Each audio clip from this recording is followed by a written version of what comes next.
भगवत दर्शन उसी को प्राप्त होते हैं जिसकी भगवत दर्शन की प्रबल उत्कंठा के लिए 4 बातें जीवन में आ जाएं। पहला, नित्य निरंतर नाम जप रसिकों के संग से। शर्त है रसिकों के संग, भजन न होई संग बिन। हे मनमानी नहीं होता, रसिकों के संग से भजन की वृत्ति। प्रमाणित भजन होना चाहिए, आचार्य परंपरा, गुरु परंपरा से। दूसरा, भगवद विग्रह को साक्षात भगवान का स्वरूप मानना। जैसे कुछ ऐसे भाव वाले लोग हैं कि अरे पत्थर पूजने से, धातु पूजने से क्या प्राप्त, क्या वहां भगवान है? कौन सा तुम्हें ज्ञान है भाई? कौन सा ज्ञान है? जब सर्वम खलमिदम ब्रह्म, तो ये तो अवतार है भगवान का, अर्चा अवतार। भगवान अवतरित होते हैं। जैसे हम छवि विराजमान किए, जब हम भाव सेवा करते तो भगवान छवि में आके विराजमान होते हैं, भगवान विग्रह में विराजमान होते हैं। ये श्रद्धा और विश्वास का विषय है, ये नास्तिक लोगों को समझ में नहीं आएगा। जिस मूर्ति को आप, जहां मूर्तिकार निर्माण कर रहा हो, वहां देखो, उसी मूर्ति को पूज करके ब्रह्म प्राप्त, भगवत प्राप्त महापुरुष हो गए। प्रेमाश्रुओं से अभिषिक्त किया है। ये बाहर वालों की ऐसों की बातें न सुने, नहीं तो जो छोटी श्रद्धा वाले लोग होते हैं उनकी श्रद्धा नष्ट हो जाती है। अरे क्या है, ऐसे से ऐसा, ना वो बोलते हैं, ना वो खाते हैं, ना देखते हैं, और ऐसे विराजमान। आपको क्या पता है? आपका भाव है क्या? आप जानते नहीं हो। भाव आ जाएगा तो साथ चलते हैं, बोलते हैं, खाते हैं, देखते हैं। भाव का खेल। एक प्रसंग में एक ब्राह्मण बूढ़े के साथ एक जवान तीर्थ यात्रा में गया था। सारांश में बता रहे हैं। ब्राह्मण तीर्थ यात्रा का इच्छुक हुआ, पर उसको लगा कि मेरे बेटे तो हैं, पर धनी होने के कारण वो विलासिता में युक्त हैं, मेरे साथ तो चलेंगे नहीं। अगर कोई जवान आदमी मिल जाए, मुझे तीर्थ यात्रा करवाए, उसे कुछ भेंट पूजा दे देंगे। तो एक गरीब ब्राह्मण का जवान लड़का था, बात की तो उसने कहा हमारा भी सौभाग्य होगा कि तीर्थ यात्रा होगी और आप हमारे पिता तुल्य, आपकी सेवा होगी। समस्त तीर्थों में भ्रमण कराया। जब वृंदावन आए तो बहुत सेवा उसने की। उसका मन बहुत प्रसन्न हो गया। धनी का वृद्ध था तो गोपाल जी के दर्शन कर रहा था। उसने कहा वृंदावन को साक्षी करके, गोपाल जी महाराज सामने हैं, मैं बहुत प्रसन्न हुआ तुम्हारे ऊपर, तुमने इतनी सेवा की। एक बेटी ब्याह योग्य है, मैं तुम्हें ब्याह करवा दूंगा अपनी बेटी से। उनका देखो हमने तो नहीं कहा, तुमने कहा है ना, इस बात को ध्यान रखना, वहां जाके भूल मत जाना। ऐसा ही हुआ। सारांश में बताया। वो जब गांव पहुंचा तो वृद्ध की हिम्मत नहीं हुई अपने धनी बेटों से कह दे कि बहन का ब्याह उस गरीब के साथ कर दो। काफी दिन हो गए, कोई चर्चा ही नहीं, तो ब्याह की बात थी। उस गरीब ब्राह्मण ने जाके कहा बूढ़े ब्राह्मण से कि आपने कहा था भगवान के सामने कि अपनी बेटी का ब्याह तुम्हारे साथ कर देंगे। तो जवान बेटों के भय से उसने कहा मुझे याद नहीं ऐसा कुछ। भाई याद नहीं? तुमने भगवान के सामने कहा था। और कह रहे हो याद नहीं? तो बेटों ने कहा कि चलो भागो यहां से। भगवान के सामने का बुलाओ, भगवान को, अगर साक्षी दे देंगे तो हम बहन का ब्याह कर देंगे। बोले पक्का? तो उनको पता था कि मूर्ति कोई बोलती थोड़ी, चलती थोड़ी। तो उनका हाँ पक्का। बोले पंचों के बीच में बोल दो। पहले गांव में पंचायत होती थी पिंड छुटाने के लिए कि अतरे दिन ये परेशान करेगा। तो उन्होंने कहा पंचों के सामने यदि ठाकुर जी आके गवाही दे दे तो ब्याह करवा देंगे। ओ गरीब आदमी जो कुछ था बेचा, फिर वृंदावन आया,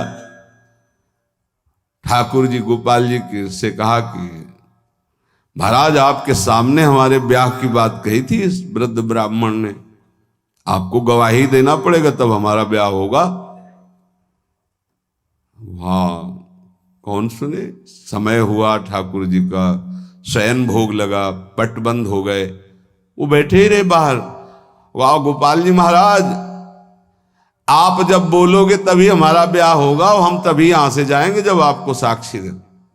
सब चले गए थे वो अकेले, उसको विश्वास था भगवान है। अंदर से आवाज आई, मूर्ति कहीं चलती है क्या कि चलकर साक्षी दे। बोले महाराज मूर्ति बोलती थोड़ी है, आपने बोला ना तो आओ निकल के बाहर। अब उनके लिए कोई पर्दा है क्या। ललित त्रिभंगी वैसे। बोले देखो यार, अब तुम्हारे प्रेम के कारण हम बाहर तो निकल आए, तुम उसको यहीं बुला दो, हम यहीं साक्षी। बोले महाराज वो नहीं आएगा, हमारा ब्याह रुक जाएगा, आपको चलना पड़ेगा। बोले चल तो देंगे, लेकिन देखो हम वृंदावन के ठाकुर हैं, हमको तो अच्छा अच्छा माखन मिश्री सब भगवान ने बहानेबाजी। बोले महाराज हमें पता था कि आप भोगराग के लिए कहोगे तो हमारे पास जो संपत्ति थी बेच के आए, खूब खवाते पियाते चलेंगे महाराज। बोले चलो अच्छा, देखो दृढ़ विश्वास। बोले महाराज हम जानेंगे कैसे कि आप आ रहे हो। बोले मेरे नूपुरों की ध्वनि सुनाई देगी, और देखो लौट कर जहां देख लोगे उससे आगे फिर हम नहीं जाएंगे। ठीक है महाराज, जब भोग लगाने का समय आएगा तो हम बोल देंगे, तब तुम हमारा भोग लगाना, और जब हम चलेंगे तो लौट कर पीछे नहीं देखोगे। ठीक है महाराज। अपने प्रांत पहुंचे, उड़ीसा प्रांत। गांव जब नजदीक रह गया तो सोचा मुड़ के तो देखे, केवल पायले धुनी है, ठाकुर जी भी है। मुड़ के देखा तो श्याम घन साक्षात प्रभु। प्रभु ने कहा देखो तुमने वादा तोड़ दिया, अब हम यहां से नहीं जाएंगे। बोले महाराज अब तो कोई बात नहीं। गांव में दौड़ के गया, गोपाल जी आए, प्रभु आए साक्षी देने के लिए मेरे ब्याह के लिए। पूरा नगर दौड़ पड़ा, पंचायत के सब ने देखा प्रभु विराजमान। अब किसी की हिम्मत थोड़ी थी कि पूछ ले, जबरदस्ती उस बुड्ढे से कहा ब्याह करो भगवान वृंदावन से साक्षी। आज भी साक्षी गोपाल के रूप में भगवान विराजमान। क्या हुआ, जिसे तुम मूर्ति समझते वो चल के उड़ीसा तक गए और गवाही दी। विट्ठल भगवान बातचीत करते थे तुकाराम जी से, नामदेव जी से, इन बड़े बड़े संतों से। हरिवंश महाप्रभु, सेवक जी महाराज, बंचंद महाप्रभु तक बातचीत करते थे राधा वल्लभ लाल जी। प्रगट में एक बार मोहन चंद जी महाराज महाप्रभु के सबसे छोटे लाडले पुत्र थे। महाप्रभु राधा वल्लभ जी की सेवा परिचर्या में थे, तो एक पात्र कटोरा था राधा वल्लभ जी की सेवा का, उसमें चरण छू गया श्री मोहन चंद जी का। महाप्रभु ने एक शपथ मारी, प्रभु के पात्रों को ऐसे। राधा वल्लभ जी के जब पत्रावली कर रहे थे तो कपोल में अंगुली बनी, तो उनका जय जय आप। तो बोले मोहन चंद के रूप में मैं ही तो अब खेल रहा हूं अपने पात्र, तुमने वहां मारा मुझे देखो लगा। महाप्रभु ने कहा क्षमा कीजिए प्रभु, ऐसी तन्मयता मोहन चंद जी की आप में है, ये मुझे पता नहीं था। ऐसा महाप्रभु से बात, स्वामी जी से, बिहारी देव जी से बिहारी जी बात करते थे। आज भी महापुरुषों से प्रभु बात कर। ये केवल मूर्ति छवि का विषय नहीं होता। ये अज्ञानी जीव जो हैं ये केवल तर्क विवाद में फंसे रहते। श्रद्धा में तर्क विवाद नहीं होता। ये तर्क विवाद जहां होने लगे, ऐसी कोई वार्ता होने लगे, श्रद्धालु उपासक को बिल्कुल हट जाना चाहिए। भगवत दर्शन किसको प्राप्त होते हैं? पहला, जो रसिक महापुरुषों के गुरुदेव के अनुसार भजन करता, नाम जप, मंत्र जप। दूसरा, भगवद विग्रह को साक्षात प्रभु मान करके। कहो सो कहां जहां प्रभु नाही, जब सर्वत्र प्रभु है तब तो हमने प्रभु का श्री विग्रह, अर्चा विग्रह, ये अर्चा अवतार है भगवान का, इनको विराजमान किया, साक्षात मेरे प्रभु हैं। ये बाहरी दर्शन है। तीसरा, प्रभु को अर्पित किए हुए प्रसाद के अलावा अरुचि होना। कुछ भी ऐसा जो हम प्रभु को अर्पित नहीं कर सकते वो हम नहीं पा सकते। प्रभु को अर्पित ना की हुई चाहे अमृत पड़ी हुई वस्तु हो, हमारी बिल्कुल श्रद्धा और रुचि नहीं। हमारे प्रियालाल ने नहीं पाया तो हम उसे चख नहीं सकते। ये भगवत प्राप्ति, भगवत दर्शन के लिए बहुत आवश्यक है। गुरु प्रदत्त भजन में आसक्ति, इष्ट के श्री विग्रह छवि में साक्षात भाव, और इष्ट को अर्पित ना किए हुए वस्तु, वस्त्र, पदार्थ, भोगों में पूर्ण अरुचि। कई बार हमने ऐसे संतों को देखा जो अमनिया जैसे पा लीजिए, नहीं अमनिया है ना, हम अपने ठाकुर को भोग लगा के पाएंगे, या आप अपनी श्री जी को भोग लगा दीजिए तो पालेंगे, अन्यथा नहीं। अमनिया नहीं, अमनिया माला, पत्र, पुष्प, सुगंधित कुछ भी नहीं। हमारा जीवन प्रसादी हो जाना चाहिए। ये बहुत ध्यान से अपनी दिनचर्या में देखिए कि कभी अमनिया मत पाइए। चौथा, सहनशील। ये बहुत आवश्यक है। बहुत सहनशील उपासक को होना चाहिए।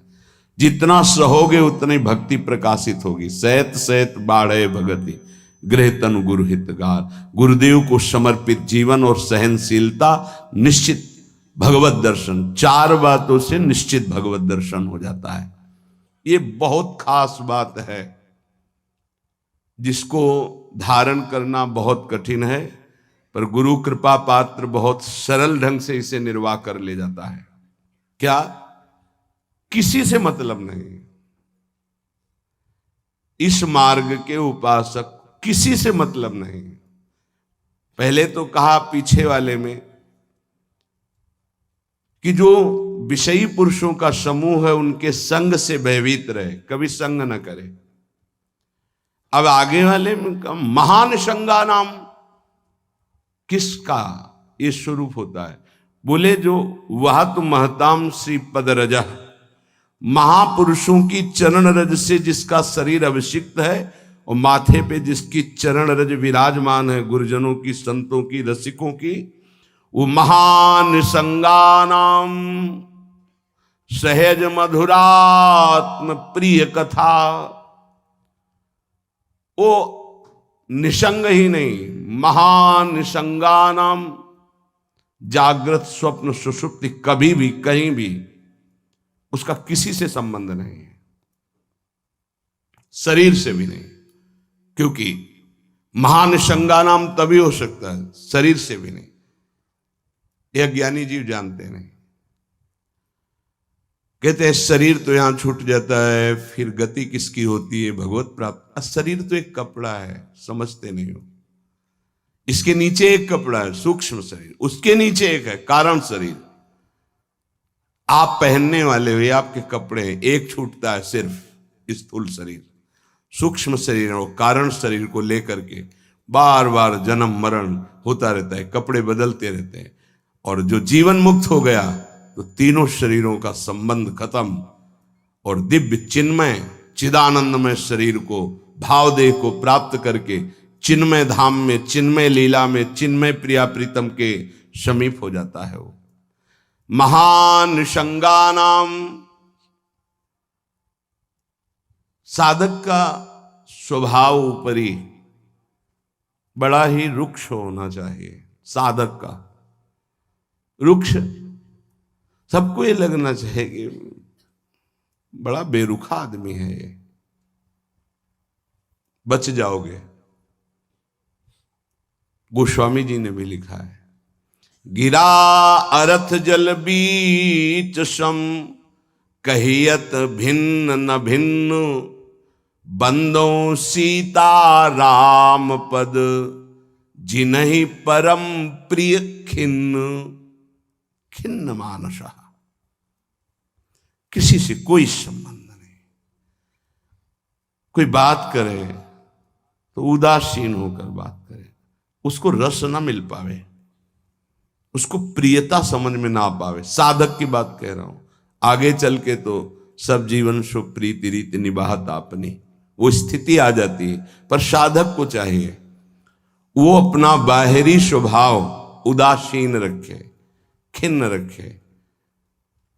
ये हर समय भौं चढ़ा के बात करते हैं, इनका तो कोई प्रेमवादी से लगना चाहिए। मुस्कुरा करके बात करना, ये आगे चलकर आता है। हंसी बोले बहुमान दे, बहुमान किसको दे रहा? आराध्य देव को। वो हंस किससे रहा? आराध्य देव से। साधक की हर समय स्थिति ऐसी नहीं होती, इसलिए उदासीन अति रही गोसाई। पूज्य श्री गोस्वामी जी महाराज कहते हैं साधक को उदासीन रहना चाहिए, बाहर से गंभीर, हंसी मजाक बातचीत गंभीर। सत्य बात तुम्हें बता दे, स्वीकार करो ना स्वीकार करो, आगे चलती है। उदासीनता, गंभीरता, खिन्नता ये साधक के स्वभाव में होनी चाहिए। बहुत मिलनुआ स्वभाव, हंसकर बात करना, ये आगे चलकर, अभी नहीं। उसको दबाओ उस वृत्ति को। बगल से कोई निकल गया, आपको राधे श्याम कहने की स्मृति उससे नहीं आनी चाहिए। कौन निकला आपको पता नहीं। दर्शन कर रहे हैं, कभी कभी यह भी पता नहीं चलता कि प्रभु पोशाक कौन धारण किए। अगर नेत्र में नेत्र मिले तो 1 घंटा दर्शन हुआ तो केवल नेत्रों का ही दर्शन हुआ। पत्रावली कपोल में कैसी बनी ये भी याद नहीं रहा। ऐसी होती एकाग्रता। सत्संग सुनने गए तो सिर्फ वक्ता की मुखाकृति और वचन, आप बैठे आसपास, आपके कौन बैठा आपको कोई परिचय नहीं। ऐसी महानिसंगता उपासक को चाहिए। ये कब आती है? जैसे जड़ भरत जी रघुगण को कहा कि महापुरुषों की चरण रज से अभिषिक्त होने पर ही ये ब्रह्मबोध होता है। प्रहलाद जी ने कहा निष्किंचना नाम न वृणीत यावत, जब तक निष्किंचन महापुरुषों की चरण रज नहीं लगेगी तब तक ऐसी निष्ठा नहीं होती जैसी मेरी है। शिरो में शोल्लासम वहत महताम सी पद रजा। ये महत पद रज कहां मिलेगी? हर कण वृंदावन का ये महापुरुषों की चरण रज, प्रियाजू की चरण रज महापुरुषों के आंसुओं से भींगा हुआ है। जहां की भी रज मिले उसे अपने धरोहर के रूप में, संपत्ति के रूप में, जैसे बहुत बड़ी क्या धरोहर, ये प्रिया प्रीतम की संपत्ति, प्रेम संपत्ति प्रदान करने वाली, इसे आप लगाओगे तो आप सुरक्षित हो जाओगे। ये कवच है। कई बार शास्त्रों बारे चर्चा हुई है, पर बड़े भाग्यशाली साधक उपासक उपासिका होंगी जो इस बात को स्वीकार किए हैं कि रोज स्नान के बाद शरीर में रज लगाते हैं। ना करते हो तो फिर सुन लो, तुम्हारे हृदय को ये विकार तब तक जलाएंगे जब तक प्रेम रस के योग्य नहीं हो जाएगा। उस जलन को सहने के लिए ये सद्यो वशीकरण चूर्ण मनंत शक्तिम तम राधिका चरण रेणु मनुष्मरामी। ये श्री जी की चरण रज है जो आपको संभालेगी, कवच का काम करेगी। आपके शरीर में चरण रज लगी रहनी चाहिए। बिल्कुल मान लीजिए, अगर ये मान लोगे तो बहुत बड़ी वस्तु आपको प्राप्त होगी। शरीर में वृंदावन की रज लगी है, शरीर छूट जाए तो भगवत प्राप्ति हो जाएगी। मान लीजिए, बहुत बड़ी बात है। धन्य है वो उपासक जो रजोपसेवी है, रज लगाते हैं। एक ब्रजवासी आए, उन्होंने प्रश्न किया कि आपके जुगल उपासना में तो काली बिंदी लगती है, आप क्यों नहीं लगाते हैं? श्री कहते हैं उसे, काली बिंदी और सिंदूर की बिंदी। पूज्य श्री सदगुरुदेव भगवान ने आदेश किया, त्रिपुंड लगाते थे जब शरणागति का, कि हम आचार्य आज्ञा से चलते हैं। आचार्य ने पत्र में लिखा था,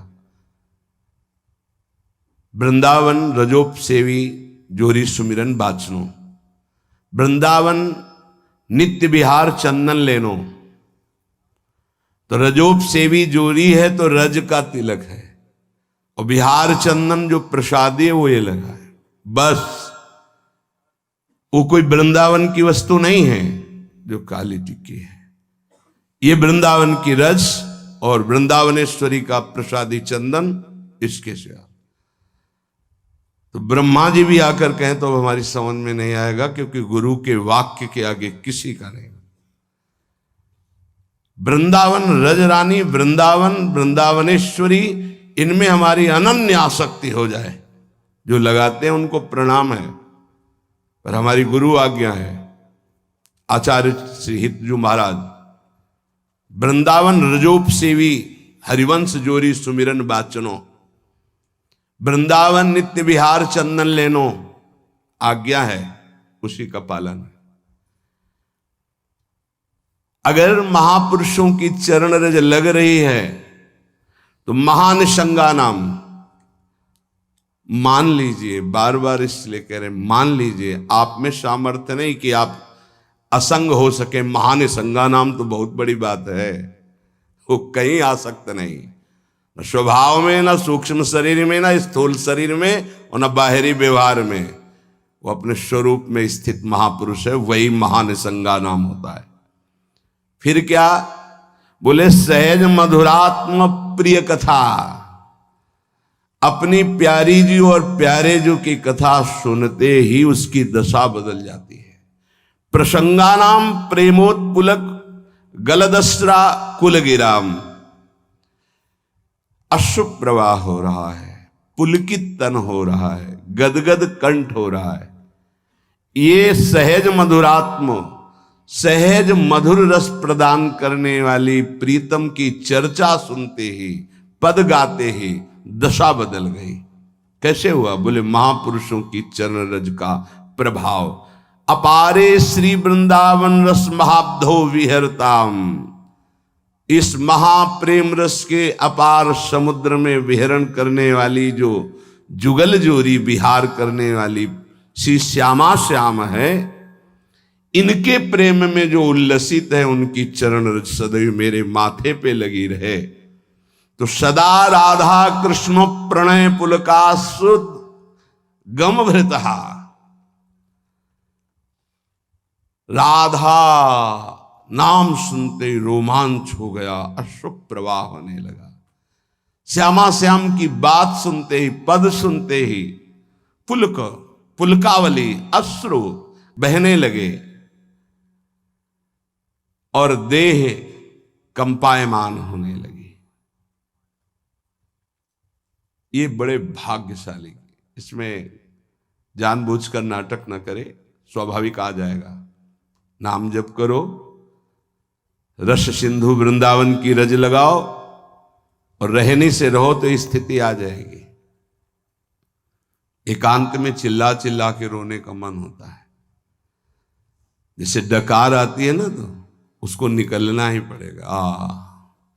ऐसे रोना आता है, स्वाभाविक। क्यों रोना आता है? कुछ चाहिए, कोई दुख, कोई विपत्ति? नहीं, स्वाभाविक। वो एक प्रक्रिया है उस प्रेम की। रोना आता है, हल्का हो गया, रोया, थोड़ा शांति मिली। अगर रोएगा नहीं तो रह नहीं सकता। उसकी दिनचर्या है रोना, कभी भी कहीं भी भाव आ जाएगा। किशोरी कंदर्पा कुल कनक गौरांग लतिका, आहा, जो किशोरी जो हमारी गौर वर्ण है, जो कनक लता है, ऐसे उपासक का यही जीवन हो जाती है। जीवन का तात्पर्य प्रसाद सृग वस्त्राभरण कृत भूषा प्रणयनो, वो इनके प्रसाद से प्राण पोषण करता है। इनके चरणामृत की ही वो वृत्ति साधना है। हमारा साधन बल क्या है? इनका चरणामृत। वस्त्राभरण, कोई भी वस्त्र बिना प्रसादी के लाडली जू का, गुरुदेव का, शरीर पे नहीं धारण। नवीन वस्त्र को देखा गुरुदेव भगवान कैसे प्रसादी करते हैं। पहले उसे धोते हैं, प्रक्षालन करते हैं, फिर सुखाते हैं, फिर श्री जी के सिंहासन में स्पर्श करा के रजरानी में ऐसे 1-2 बार फिर उसे धारण करते हैं। श्री जी का पहले धोते हैं नया वस्त्र, श्री जी के सिंहासन को अर्पित करके फिर रज रानी में एक दो बार लोट लगा के उस वस्त्र को फिर धारण करते हैं। वस्त्रा आभरण प्रसाद, प्रसाद स्वरूप ही हमारा भोजन है। प्रसाद चरणामृत, प्रसाद वस्त्र आभरण, प्रसादी माला, प्रसादी पुष्प, प्रसादी इत्र, इनका बड़ा आदर करें। श्री जी का प्रसाद यही हमारा जीवन है। अगर अमनिया आप पाते हैं तो आपके हृदय में भाव सूखने लगेगा। अगर जग भी गया है, अमनिया जल भी नहीं, अमनिया भोजन भी नहीं, प्रसाद। प्रपद्ये श्री वृंदावन भुवि विचित्राखिल कलाहा, समस्त कलाओं में जानने वाली शिरोमणि श्री लाडली जो ऐसे उपासक के हृदय में अपनी समस्त कलाएं प्रकाशित कर देती, अर्थात वो सहचरी भाव को प्राप्त हो जाता है। विचित्र अखिल संगीत गायन कलाओं का, चतुरता का वो मूर्तिमान स्वरूप हो जाता है। ऐसे में वृंदावन की भूमि में उन प्रेमी जनों का आश्रय लेता हूं जो ऐसे जिनका जीवन हो गया है महानिसंगा नाम, किसी से संपर्क नहीं, और श्री जी के प्रति किशोरी कंदर्पा कुल कनक गौरांग लतिकाहा, जो गौरांगी श्री प्रिया जो हैं, लाडली जो हैं, जो श्याम तमाल की कनक बेल की तरह विराजमान हैं, ऐसी श्री स्वामिनी जी के प्रसादी से ही जिसका जीवन यापन होता है। ऐसे में रसिकों को इस वृंदावन भूमि में माथा रखकर प्रणाम करके उनकी चरण धूलि माथे पे धारण करता और उनका संग करने की अभिलाषा करता हूं। ये भगवान की विशेष कृपा है कि हमें ऐसे महापुरुष रहनी बता रहे हैं। अगर प्रसाद का आप महत्व धारण करना प्रारंभ कर दिए हैं तो बहुत जल्दी प्रेम जागृत होगा। प्रसाद पर प्रसाद बुद्धि रखिए, राग द्वेष उस पर न रखिए। ये पदार्थ नहीं पाना है, ये पदार्थ अनुकूल है। प्रसाद में प्रसाद बुद्धि रखिए, न फल बुद्धि, न अन्न बुद्धि, न भोजन बुद्धि, न स्वाद बुद्धि, प्रसाद बुद्धि रखिए। प्रसादी वस्त्र को प्राणों से भी अधिक प्रिय मानिए। प्रसादी माला पुष्प मिले तो हृदय में आह्लाद होना चाहिए, सीधे मेरे प्रभु ने प्रसन्न होकर मुझे प्रदान किया है।